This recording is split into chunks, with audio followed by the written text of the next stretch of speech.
students, I hope you will be fine. We have started applications of chemistry. So today we are continue with the another application, that is chemicals as medicine. That is on page number 16 of your book. So let's start this topic, chemicals as medicine.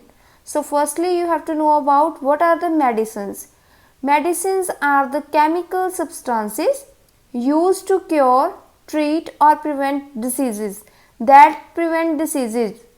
That are called the medicines. The chemical substances that prevent diseases are called medicines, and medicines are obtained from the plants also and from the animals also. Eucalyptus oil is an example of a medicine that we get from the plants. So a class of compounds called alkaloids. So now we are going to discuss some medicines and their functions. So our first medicine is antibiotics.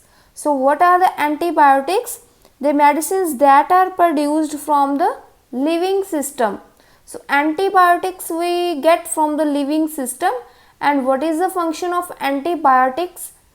It inhibits the growth or killing the bacteria and the other microorganisms.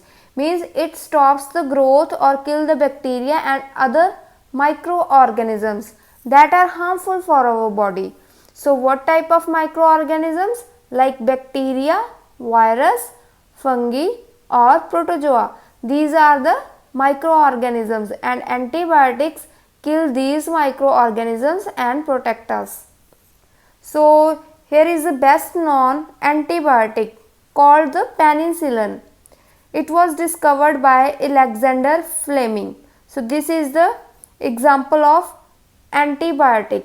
Okay, this is the best known antibiotic medicine.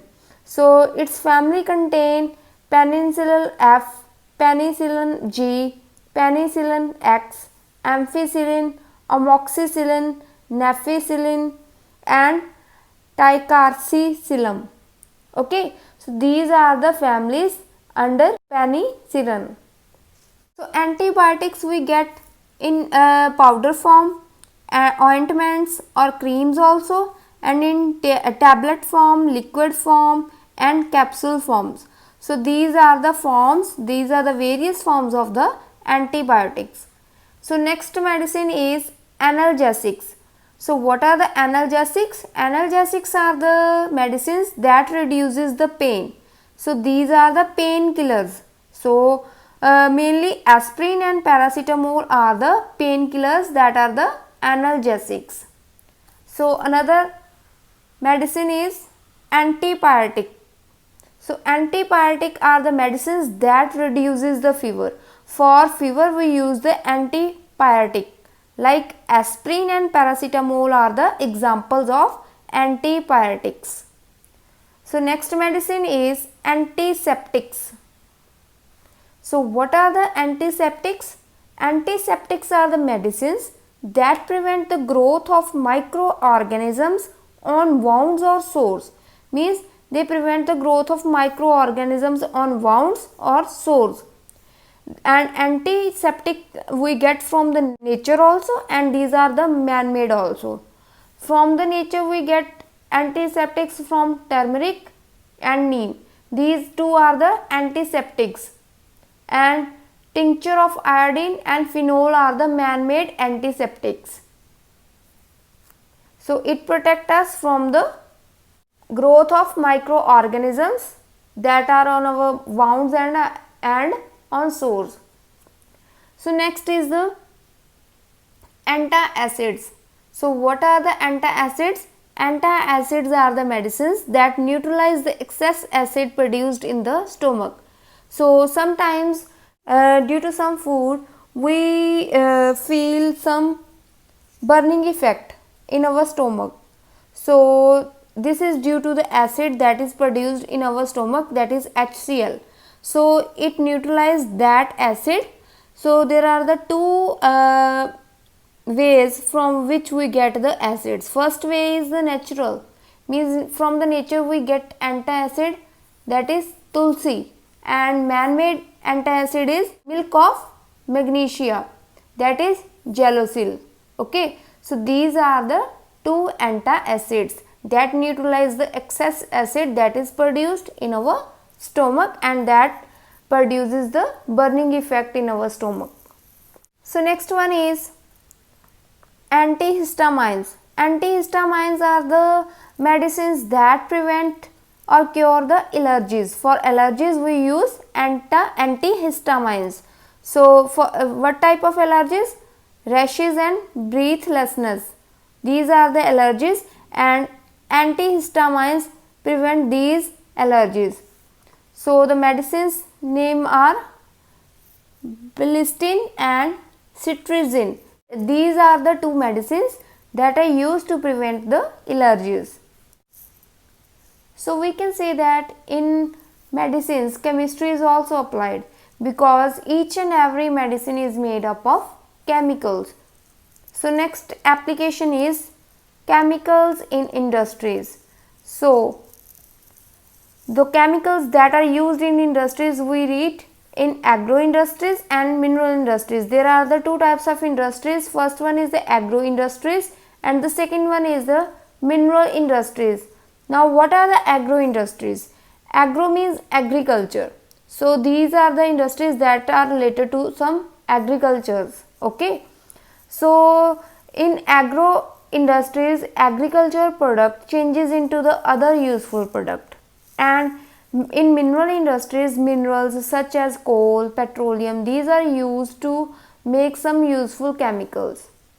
So these are the some agro industries. Like paper industries from where we get the papers, sugar industries, cotton and jute industries, then rubber industries and dairy farms. These are some agro industries. And from the mineral industries we manufacture automobiles, electronic goods and electrical equipments. So next is the plaster of Paris. So what is plaster of Paris? Its short form is POP. So if there is a question comes for you, what is the full form of POP? Then your answer will be plaster of Paris.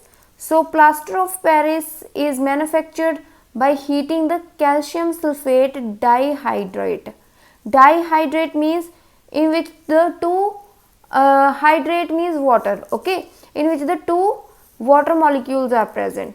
So this is also called the gypsum, means plaster of Paris prepared from the gypsum. It depends upon the temperature, means if the temperature increases above the given value, then the required product will not be obtained. Okay, so here we see the formation of pop. So firstly there is a gypsum, because pop is obtained from the gypsum.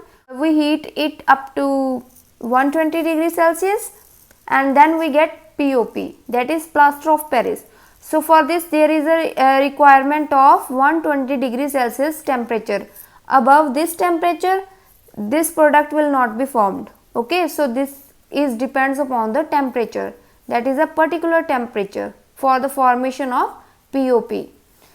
So gypsum is calcium sulfate dihydrate and POP means plaster of Paris is calcium sulfate hemihydrate.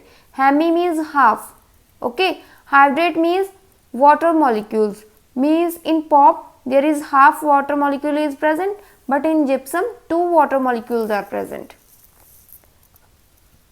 So next we will see cement.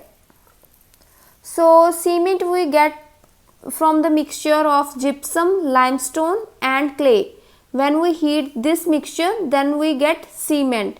If we add calcium stearate in this mixture, then it makes the cement waterproof. Okay, so we get cement from this mixture, then after that we add calcium stearate for making the cement waterproof. So let's see some importance of the cement. So the cement slurry is used to fill the cracks.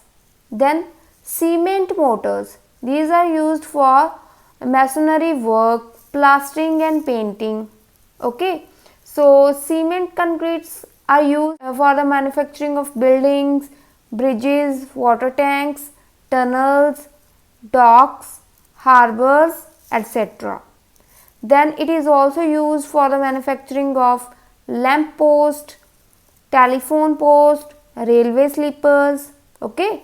Then also used for making cement pipes, garden seats, dustbins and flower pots. So these are the some importance of the cement.